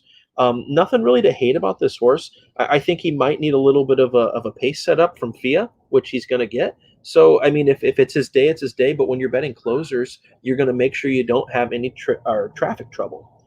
The top pick for me in this race, and if this was a contest, I'd be betting the 10 Flamboyant. This is a horse that Peter Miller sends over, gets Pratt to ride. I feel like Peter Miller sends a horse over like this every single year, to Churchill for this day. And so this horse absolutely screwed me last time out in a Santa Anita contest. I needed him up for a big score, and he just got beat a neck by Jajorian Chant. And so let's see how this horse trips out. We know that the 3 is going to go. We know that the 11 is going to go. We know Diamond Dupes is going to be close. Fastboat's going to be close. As Ambassador Luna with jockey James Graham is absolutely going to send. So there's an absolute ton of pace in here. But we got to look at pace a little bit differently in these graded stakes where these horses are sprinters. Yeah, they're going to go fast. And it's all about who can hang on. I think the 10 sees the trip. And it's a 4-1 EE morning line and a 4-1 track morning line. So this horse could be the second or third choice. Who knows? Maybe the fourth if they bet Irad or if they bet Karatari. I think this 10, because the perception from a lot of people is that West Coast turf horses don't ship over and beat East Coast turf horses, which I'm a total proponent of in route races. Sprint races can be totally different. And so I think that the 10 sets the best trip. Now, would the 10 prefer it to be a little bit firmer? Maybe. But the track out at Santa Anita last time out was good as well. So the horse shouldn't have any trouble with any given the ground. And the last horse that made my ticket was Karatari. And I felt like I made a case for this horse maybe more than I should have. I've bet this horse quite a bit, and he's done well for me at certain times. You get Julian up for Lynch, and I like Julian a lot better going long. I think he has an amazing clock sometimes on these route races, but with the sprint races, I mean, I just think that this horse might be a little bit overmatched, but crazier things have happened. So I'd say my top 3 picks are the 8, 9, and the 10. I didn't like the 3 to hang on, and I like the 11 a little bit. Yeah, I think I'm with you on a lot of this. I think there's a lot of speed in here. I do not like the 3 at all. I think the 3 at Gulfstream, you're right, is up against it here from an SOR perspective. This is not the same track. Like, I think, what's the system? The system has the horse at 3-1. Maybe this horse will go off at 3 or 4-1. It's interesting. I landed on the 10 as well. So I kind of love it. Had ran really well at Santa Anita in a 68, just missed. This is a 78. This is a 74. Definitely fits big time here. And who do you get aboard? Who's the best turf jock at Santa Anita? And I think you can probably throw up there for one of the best turf jocks in the country is Flavian Pratt. So, I think that Sambaye is interesting. I hope this would be my massive bomber of the day more than finite would be Ambassador Luna with James Graham. So let's talk about Ambassador Luna for a second. So the thing about Ambassador Luna here is that this is something that I love. You know this. This horse is 50-1 on the morning line. But EquinEdge has this horse at 20-1. Just, and when you look at this, the system does not think that Ambassador Luna is that far of an outsider. So it's a long shot. So don't get me wrong. It's 2%, not 1%. So I like that. I don't necessarily love 1% horses, but I can live with a 2% horse. So when you look at Ambassador Luna, he or she has been running well, but on dirt, which, okay. So I go to GSR Plus and I say, oh, you're kind of dually bred, but you do want to run on dirt. With that said, Ambassador Luna had been running well, gets a small layoff here, has run really well off layoffs. So one kind of angle there. If you go back and you look at some of her races, she can compete on the turf. If you go back here at 5 furlongs, she ran in a 64. She's run competitive in a 66 at 5 furlongs. She's going 5.5 here. Is she going to be on the front end? Is she going to be totally up front? I don't know. Maybe they can let her sit the trip a little bit off the speed and she can rate a little bit. She showed that she can kind of be tactical and rate on the dirt at Churchill. This is on the turf. But, can James Graham blow up the board here? I think that this race is a little bit wide open and that Ambassador Luna potentially somehow figures out a way to hit the board. Definitely, I'm putting her in the verticals.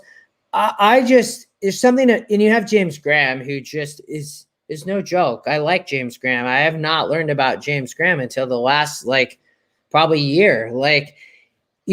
Nothing, not a great trainer, but jumping in here into a grade 2, you say, why are you doing this?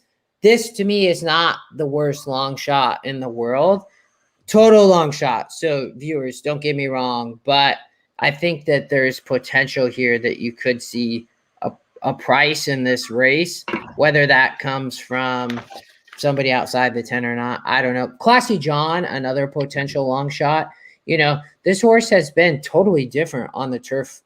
He's been totally different. I didn't even catch Ambassador Luna is a 5-year-old mare. So we got a girl going up against the boys, which I love even more. So Classy John, totally different horse on the turf. Completely different. Well, what about Jeff's question? He put up, love the 2 Guildsmen. You get Rispoli, you get the top GSR, but a 3% win percentage. I don't like where this horse is coming from in a turf sprint. This horse is going to be too far back, in my opinion. I think, and for some reason, whatever jock that they've tried, I'm just going to go through the list of jockeys that this 2-horse Guildsman's had in his career. Saez, Rosario, Morales, Gaffleone, Hernandez, Giroux, Bejarano, and now Rispoli. And so why are you switching jocks so much? I don't know what this horse is. The horse hasn't won since Kentucky Downs, September 2020, which horses that win at Kentucky Downs are special in their own way. Either they're world beaters or they like a quirky looking track, in a quirky configuration. And so the 2 was a toss for me. And also the 5 just might. I know it's a Scotty long shot, but this 5 horse is going to get a lot of attention because of his race 2 back. Well, it was on the dirt. This is a dirt horse. Justin, if you see this, look at that second race back on February 13th, on the lead and gone in a $100,000 race. Why are they putting this horse back on the turf? If you're able to do that, I mean, he was beating horses on the turf, then he was finishing second. But look at his running lines until they put him on the dirt. Why go back to the turf with this horse? I don't get it. I mean, is this a connections ask? Is it? I don't know. It doesn't make any sense to me to go back to the turf with this 5 horse. But he's 8-1. Probably going to be bet down a little bit off of that, and I'll be happy to beat the 5. The other thing I think on the turf sprints at Churchill Downs, you kind of want to be in those middle post positions, which is why I forgot to mention that with Ambassador Luna. I'm hoping that the 1, 3, and 5 just fly, and that James Graham can get this horse to chill a little bit and not have to be like on the lead. And like, I don't understand why she's here. I like the work pattern, looks to be working really well. And you're throwing a mare up against the boys in a grade 2. Again, she could not run, but I love it. I love these types of things. I'm excited to watch this race. I think as we went through this race is wide open, like from a turf sprint. And that's why I love talking about a bomber, whether that's Classy John, who's a completely different horse on the turf, or Ambassador Luna. I'm with you, though, on Sambaye. Flav Pratt, like Flavor Flav Pratt, whatever you want to call him. He's legit, man. I mean, I love him on the turf. So, for me, I love him so much. I'm probably not going to spread. The 9 could win, but you talk fast boat, I agree. So we are at hour and a half, which we talked about keep going, and we got 3 races left. But now we have the Kentucky Oaks. So let's go, the main event. All right. The system has to catch up because it hasn't yet. But you all will see who I think has a shot, because I already have the system somewhat I guess narrowed. We're gonna spend a little bit of time on this race, though. I do want to make sure we cover the last 2 races, though. But and again, I'm all for just staying here and talking horses. So, I love the Oaks this year. I really do. And I love that I spent some extra time on it to try to figure it out. And I could be completely wrong. And I know you and I talked for a brief minute before this, and we are thinking pretty 2 different ways here. So I love this because this will be fun. I think that there's some amazing fillies in this race, and I always love Oaks Day. It's just something I always have a lot of heart for fillies, probably because that's all I've owned this far in racing, and I just love the ones I've had and the heart that they have.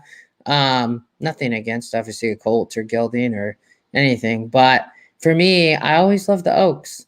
And so what do you think here? I know that we're going to be thinking a little bit different, other than I do think we do align a little bit, but I'm excited to talk about this because we're going to give a couple different perspectives on a couple horses. So you start, and then we'll dialogue through this. Oh, you're on mute. You got on mute again. So sorry, we had some kids screaming in the background, and didn't want you all to have to hear that. But yeah, this is the main event. I'm so pumped for this Oaks this year, and I'll tell you what, I've looked at this race from a few different angles, and I really looked at all the circuits. I looked at the New York circuit, looked at the Florida circuit, looked at the horses that were coming, from fairgrounds, and fairgrounds horses typically fare well in this Oaks, and they've shown that at least in the last 5 years. This race turned upside down for me with the scratch of Ava's Grace. Okay. And so the 7 is not running. That's the Diodoro horse that shows a lot of early speed. And so with this horse out of the race, it made me think, okay, what kind of speed are they going to run this half mile in, and who's going to be up there? Travel Column and the 12, the 8 or the 6 and the 12 are both going to be up onto the lead. and these horses, might not necessarily. I know the 12 maybe would want to have the lead, but they've never had the lead in their life. After the first call, I think that the 6 or the 12 is going to inherit an easy lead. And what scares me is you have IRAD on search results, and I was not high on this horse before the scratch until I looked at the pace perspective. I was tossing this 12 horse completely off my ticket. I had no interest. 3-1, IRAD for Chad Klarovich. It's going to take money. It's going to be overbet, but the 12 trips out. 12 could have the lead. Who else is going besides Travel Column and search results when maybe neither of those horses wants the lead? This is going to be a new thing for them. I like Travel Column even more now. I was going to play a Oaks to Derby daily double. I was going to play the Oaks Turf Derby pick 3, and I'm probably going to play that pick 6 configuration that they also have.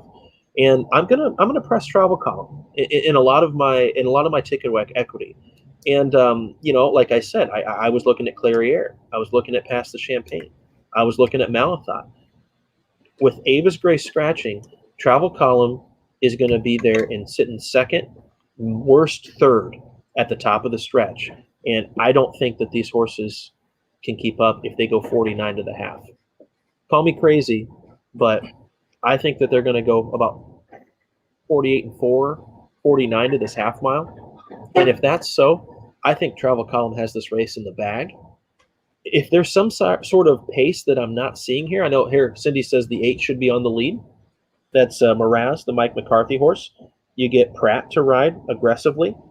But let's look in these mile and 16th races. The last one that she ran, she went 49 to the half. And so I'm just saying, usually in these Oaks and Derby races, we get a lot of speed. There's just not the speed in the Oaks this year. That's going to make it very difficult for a horse like Crazy Beautiful, a horse like Clairiere, and especially a horse that I think maybe is the best horse in the race, and that's Malathot. But we have to look at how the pace makes this race. And the number 6 Travel Column is going to get the ideal trip. I excuse her loss to Clairiere completely because that was the one where Flo didn't even go to the whip until it was already too late because he rode too confidently. I really, and Brad Cox owns these races over the last few years.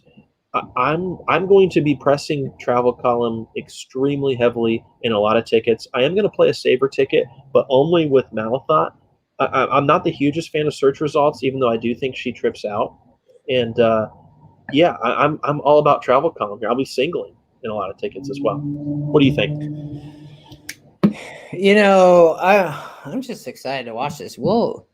Well, this is going to go off at 2:51. So I land in San Diego at 2:30. So we probably won't watch this together, but maybe somehow we will. I don't know. Probably not. But so here's my perspective on this. I do not love the 10, 12, or 14. I don't love Malathot. I know my boy Mike does. I'll talk about Malathot. I do not love search results, and I do not love Mille Fuele, or however you pronounce that. Apologies to the owners. I can't stand that horse either. I mean, so here's my thoughts on these 3 horses. And I get Malathot. Search results. Well, let's talk pace for a second, because I think that is very important here. I think you have a totally right perspective. And I think that we don't even know. None of us know. I'll give the perspective of the other side. And Brian gave a perspective and Cindy gave a perspective. You all will see my notes. It says pace, ? 5, 6, 8 through 12. 8 through 12. So if we look at this, Pass the Champagne is not going to be I love Pass the Champagne. I really do. Is it my top pick? I don't know yet. We'll talk about that in a second. I do love Pass the Champagne here. I love the way that she ran in the Ashland. You might say, why do you not like Malathot? And I'll talk about that. But I love Pass the Champagne. I think she can improve. Ran a 78. If you watch that race, I watched a lot of these races. It was the only race for tomorrow that I watched a lot of film. And I loved the way she ran, and Malathot got up. Malathot has always gotten up, and we'll talk about that in a second. But I think the 5 has some speed. So I think obviously Travel Calm is going to be close. We talked Mraz, who's also likely to be up there with Flavian. We talked about, we've not talked the 9, so let's talk the 9 for a second.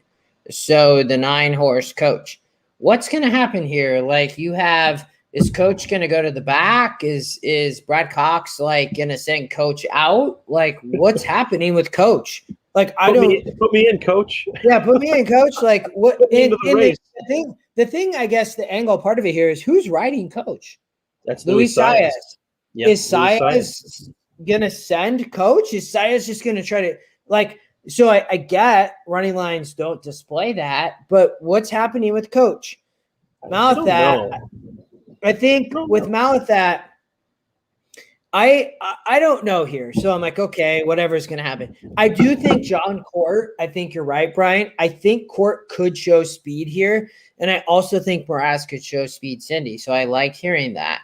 So, yeah, and Marshall, we're definitely on turf. Like, they're not pulling. I mean, maybe they pull one race off that's an undercard or something, but good drainage on the turf course. They're going to get a lot of clear sun in the morning. Here's the perspective. If I played this out in my head, Irad has to send search results. Has to. I don't think he can rate search results. I don't think it's happening. I think Irad will send search results. I think that Travel Column, Mraz, Will Secret, whoever else, I think there's going to be pressure on the pace here. I really do. Is Travel Column the one that's going to get it? Potentially. I mean, it could happen. I think we might see a hotter pace here than most people expect. I know, Jeffrey, you say at least they're going 48. I hope so. That's what I'm hoping.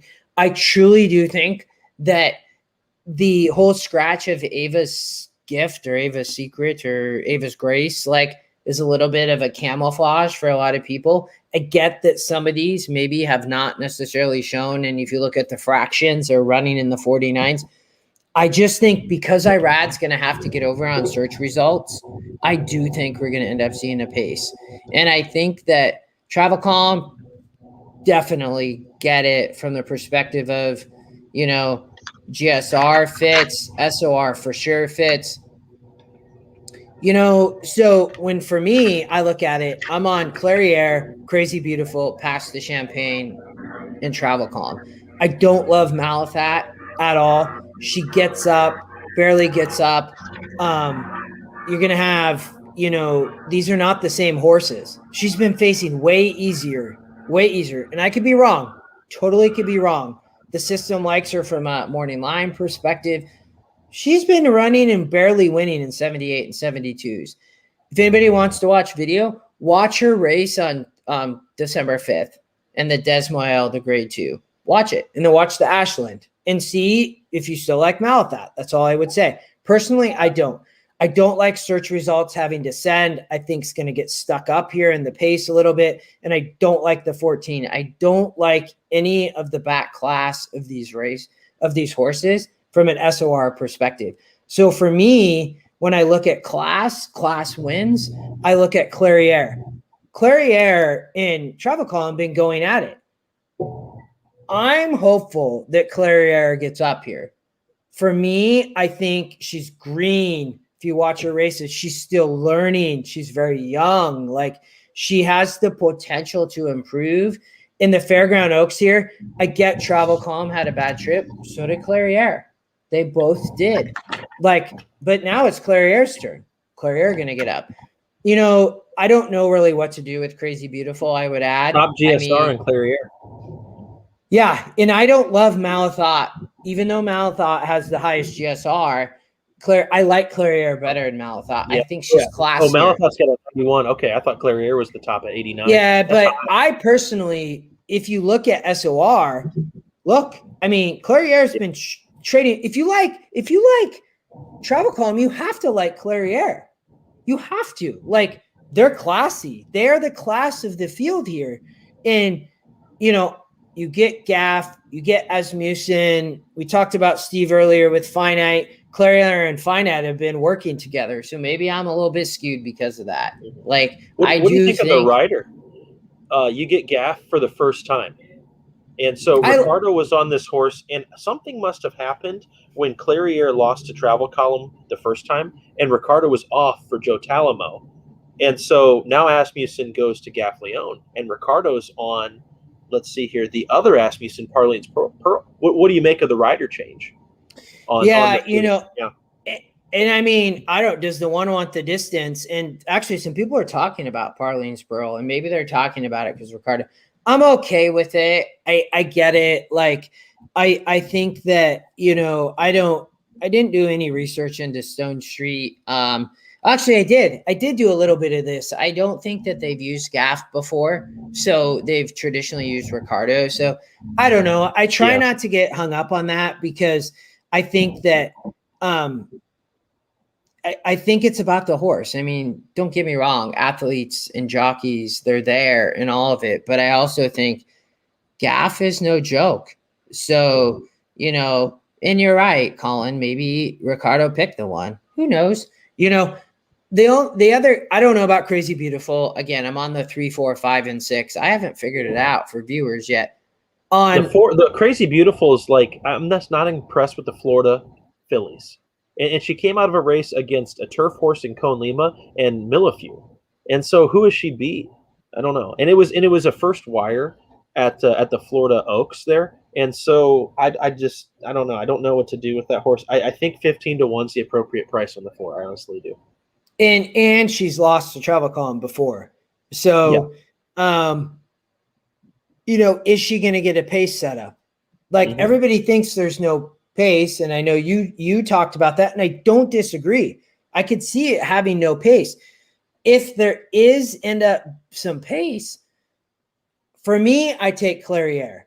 So if I have to take that horse, I'm taking Clarier to pick up the pieces over Crazy Beautiful, pure from a class perspective and how she can run, and you get Gaff, maybe you can get the trip. The horse, and a few buddies have said, and I think, Brady, you told me, a lot of people talking about Pass the Champagne. I like her, and maybe that's where I end up. I'm not sure yet. This is a Justin horse. It's a Justin horse because a 15-1 morning line, and then you've got a 7-1 EE morning line, and so this horse is half of what the track morning line odds maker thinks it should be, and so yeah, I mean, she's 8%. So again, this race is going to be a great race. For me, I don't love the Scotty picks here, and I don't love the win percents. So again, a lot of people on Twitter have been like, well, how'd you hit the Churchill Downs 598-1 exacta? Because I'm like, I use different algorithms. These are all algorithms. Scotty picks are an algorithm, win percents algorithm. For me, I'm using the SOR algorithm here, and I'm using an angle of Pass the Champagne improving to potentially win the Oaks. I think she has, and I have the Scotty Longshot angle. So I love it even more. Morning line angle, Scotty Longshot angle. So when you think about her here, she ran really well and got caught by Malathot. And I just don't like Malathot. I do think that she ran a great race. Like, she ran really good and got caught. Javier is George Weaver's go-to. Like, I looked at back. This is where I do use a little bit of data sometimes. George Weaver, who's he go to? Javier. He does. So this is who he's going to go to. You have that morning line perspective. I think I've heard a lot of people are on her, so you're no way you're getting 15-1. She'll be under 10-1 for sure. Yeah, you're probably going to get EquinEdge of 7-1, which I like. So for me, I'm Clarier Pass the Champagne. I'm definitely not tossing Travel Column. Travel Column is legit. I am completely against the 10, the 12, and the 14. You make all good points on Pass the Champagne. I'll tell you what, she is the buzz horse.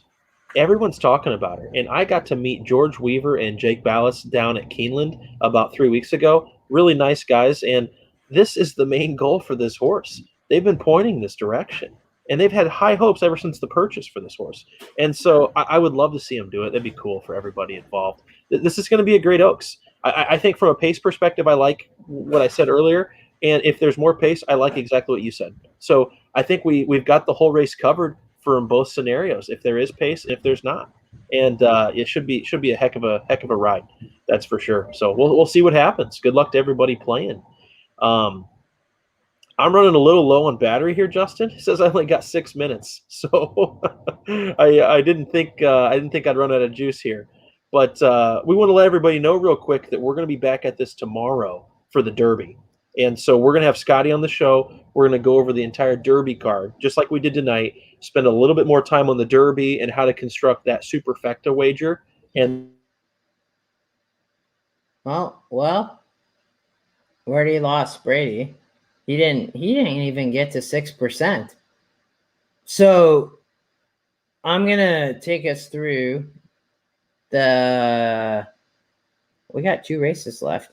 He just disappeared on us. Don't leave me. I will take us through these. Maybe he'll run up to his hotel room and he'll plug back in since we're pushing 2 hours. But I'm glad we got to cover the whole thing. All right, race 12. I love the late picks here. You heard us talk those few races. I love the late pick 5, the pick 4. I think a lot of people forget about the late races. There's a lot of value potential here. So let's talk through these. We have an 8 furlong, fillies and mares 3 and up, allowance on the turf. If I remember correctly, we have scratches coming from the 14 through the 18 already. If Nathan's still here, he might be able to comment. I know we had a few other scratches. For me, I thought this race was wide open. Interesting on Teenage Kicks. We talked about James Graham earlier on the 6 horse a few races back. She has won her best race ever was at Churchill Downs on the turf. Best race ever. Back here ran at a 68. You're back. Wait, I'm back. Hey, did you get battery or what happened? I switched over to my computer. I was on my tablet, and it's kind of funny because I have this PC tablet that is exclusively used for handicapping and nothing else. And so I'm like, you know what? My video quality might be a little bit better on this, so let's try it. But I don't know. I actually kind of like the computer screen better. So, Mike, thanks for being on top of getting me the code back in. So sorry I missed out on the last 60 seconds. I just said, hey, I'll run with this and we're going to do the whole thing. We went long tonight, but this is what I love for viewers. I love just going through this. I was talking Teenage Kicks and James Graham again in the 12th. The best race that she has ever run was at Churchill Downs on the turf, going 8.5 and ran in a 68 and finished 3rd and almost won. This is a 62. So and maybe that's why she's Scotty Longshot. I don't know, but SOR, Scotty Longshot, she might show up. Again, love James Graham. The 2 I thought was really interesting with Irad here. Is it Minted? You have Brennan Walsh, Irad, definitely running in tougher, and a 70 and a 66 for sure fits. The 6, Abby Hatcher coming over from Ireland, fits as well. 1 and a 60. Now we have a 62. Miss Mosaic, did she run today? Was that what I heard? Did she end up running today? Was that what we were talking about? She might have. I wasn't 100% sure on that. If she didn't, she might have potential. And then I think More Than Unusual is a little bit interesting. Just missed at a 70 and 1 at a 62. So fits. 13, Color Me Pretty, has won a 60 SOR, but has not been running on the turf. So I don't like this. It's just throwing it out there that she has won at a 60 on the turf. I don't like that she's been on the synthetic and all of a sudden they're like, oh, we need to get you back over to the turf. She's been running well, though, in 60s. Maybe she's in form. Nathan, I was asking if Miss Mosaic scratched here. So for me, I like the 1 as a bomber, and I think I ran on the 2. What do you think? Yeah, absolutely. I'm probably going to pass on this race personally. I think my wagering will probably end on the Oaks, but if you have a double rolling into this race or a pick 3, a lot of people forget to play those pools. So I might rethink that tomorrow. But as of right now, I'm probably going to pass on this race. I did like Irad on the 2. The 4 Chocolate Bridge interested me a little bit. You get Corey Lannery riding for Walsh, and this horse seems kind of like either she shows up or absolutely runs off the board. And so these are the kind of horses that you get like a funny duck on Derby Day to come and win at 40-1. And so, and I thought this horse, is 4-1, but EE doesn't like it a little bit, but I do like the GSR and the surface for this 4 horse. The horse that I think is going to get a lot of play is the 12 Movie Moxie, and I'm very against this 12. Look at the GSR jumping from dirt to turf. It's a 49, worst in the field. And so I mean, that is a horrible GSR. And so this is where, trainers could look at this and say, hey, where should we run our horse next? Do not run this horse on the turf. Not bred for it. And this is a great betting race with that angle right there. I'm glad I had already tossed the horse, but you at least called out the betting there's angle. The angle. From a vertical perspective, this horse is probably going to get bet to some extent, but is not going to run. I just don't see it. You got the top picks going to be Flo for Cox on the 8 more than usual. I thought this was one of the kind of lukewarm favorites that you could try to beat. And then the 14, I felt like Rosario riding for Mike Maker was going to be one of the good ones in there. This is after handicapping so many high-level graded stakes races and then coming back to this allowance, non-winners lifetime 2, it's almost like, this is the totally different spectrum of handicapping. And so I was going to pass this race, but I did like 2, 4, 8, 14. And I know you like the 1 Teenage Kicks a little.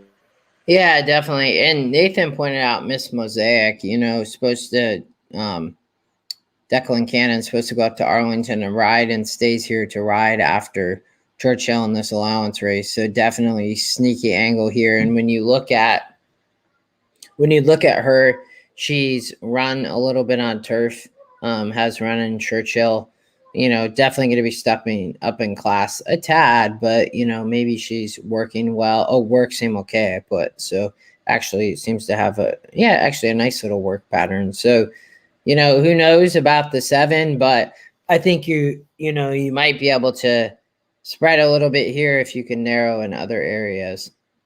We're going to talk about the last now. And Brady, did I lose you again? Your screen is black on my end. Oh, I lost Brady again. All right. I'm going to close this out for you all. If you want me to cover anything else, I will. So if you want to throw it in the chat, I definitely will look at anything else. I have not looked a ton at the Derby card. Again, as Brady mentioned, we will cover that tomorrow, 5 p.m. Pacific.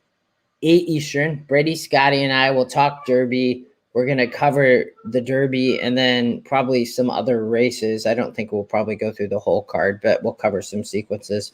But if you want me to cover anything else tonight, I will.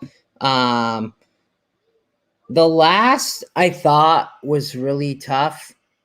I think that we have a maiden special, so let's look to see what we can find. I think you have. Oh, actually, I remember looking at this. I think that the 12 and 11 are interesting. I know they're an outside post, and this can be sometimes a little bit tough in these sprints at Churchill, but the 11 is working out of her mind. I think she, had a questionable race here. She did finish 2nd out of 6 horses, had a tough start. So don't really know, but she's working. You have Rosario Mott. Good GSR at 62. This is a wide open kind of GSR race.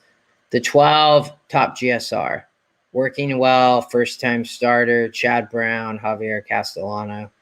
I think has the potential. You're back. Did you join on your phone this time? Oh, I can't hear you though. Oh, I can hear you now. On me for now. A few times now. My bad, but hey, no, you're show here for everybody. You're good. Let's close it out. I was talking the last. I think The 11 and 12 can run. The 6 and 10 have been facing each other. I thought that the 3 was interesting. Magic Quest, second Scotty. The 6 is Scotty Long Shot. The 1 was a little interesting, had been facing kind of tougher and running well, but doesn't want to win.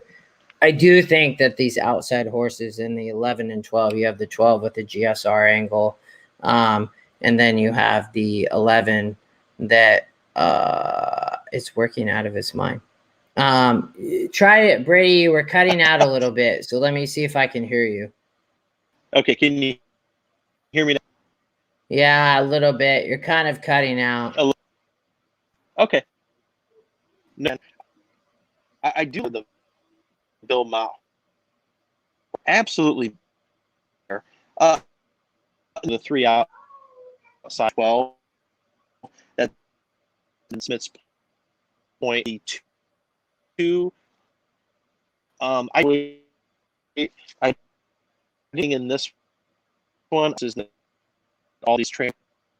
Another Dallas Stewart Liberty Isle junior ride.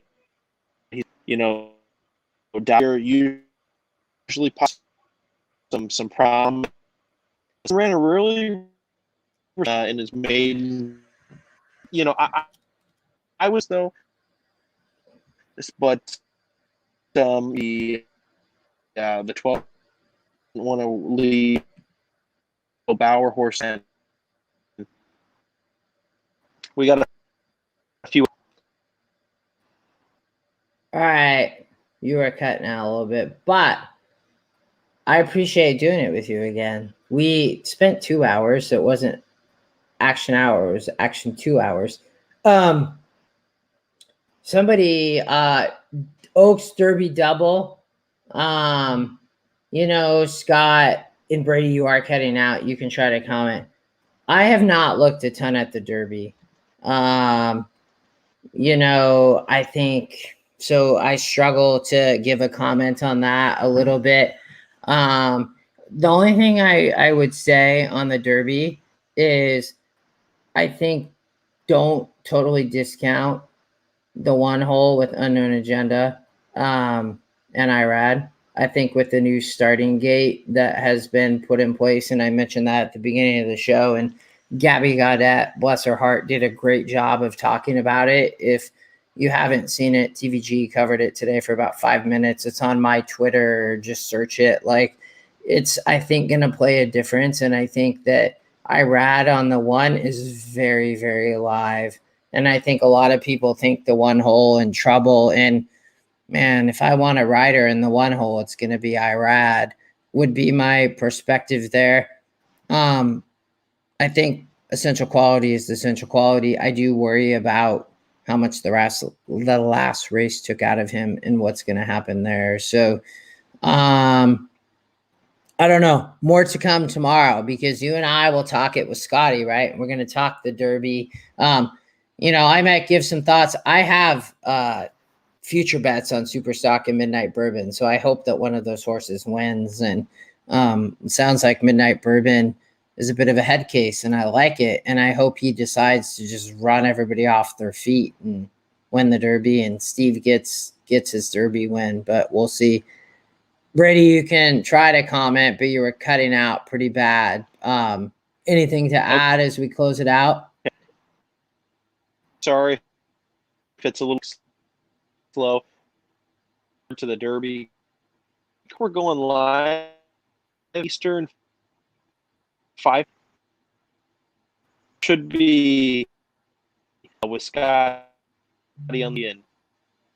And but to really look you guys tomorrow. All right. We will see you all 5 Pacific. I'll be with you in San Diego. We'll probably be in 2 different spots. We'll figure that out. 8 Eastern. Jeff, I'm not sure what he said. He can hear us, but he's cutting out. But me, Brady, Scotty, 5 p.m. Pacific, 8 Eastern. We're going to talk Derby. We'll cover some of the card. I appreciate all you guys tuning in. I'll be on Twitter tomorrow. I'll be on Instagram. You all are welcome. Comment, message me. I'm gonna be up tonight studying the Derby. I'll post anything I love. You guys heard from me quite a bit on the Oaks, but anything else, I'll try to post. And thank you all for tuning in. And we loved it, and I'm glad we got to go through it. And I'll see you tomorrow, brother. Yep, everybody will be.